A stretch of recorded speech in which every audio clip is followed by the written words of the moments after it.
by Lewis Goodall, political correspondent. When compared with political nicknames such as Iron Lady, Tarzan or Grand Old Man, the sobriquet of Spreadsheet Phil doesn't shine.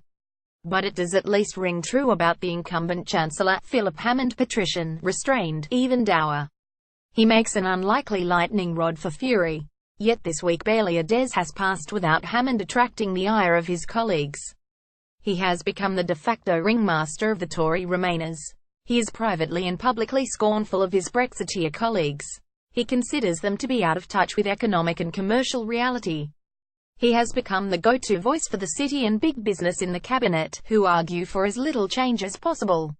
Video. Former Chancellor advocates reshuffle of incumbent. Hence this week his reluctance to commit to spend Treasury money on tasking the civil service to prepare for a no-deal scenario with Brussels. He said it would be wrong to do so just to make some demonstration point. This enraged the Brexiteers.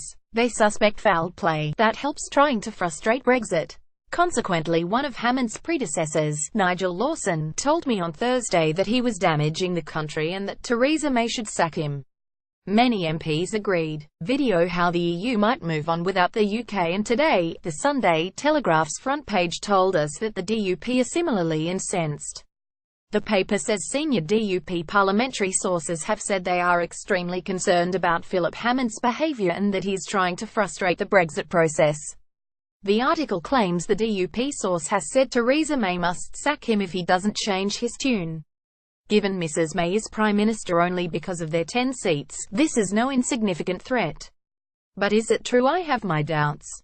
For a start, although the DUP are arch-Brexiteers, they are most certainly not no-dealers. Image. Arlene Foster's DUP denied it. Said Hammond should go. They know more than anyone how damaging a hard border would be for Northern Ireland. That is what would return if Britain cannot reach an accommodation with the EU. Indeed, the DUP told Sky's David Blevins on Sunday morning that they do not recognise the comments attributed to them by the Telegraph. There is mischief afoot, and I wonder whether some of the more extreme stories being pumped into the press this week about Hammond might not have the fingerprints of Team Boris Johnson. Let's not forget, only a week ago it was his future, not the Chancellor's, which was on everyone's lips.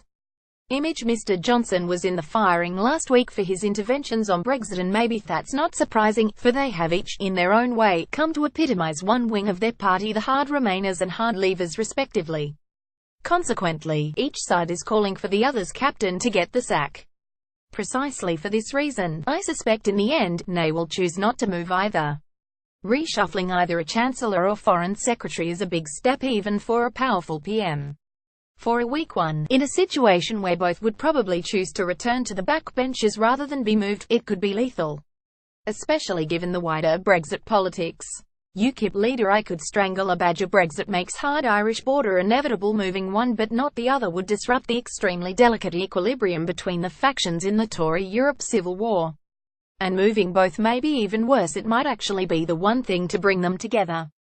Much better to leave them and create space for new blood lower down the cabinet pecking order.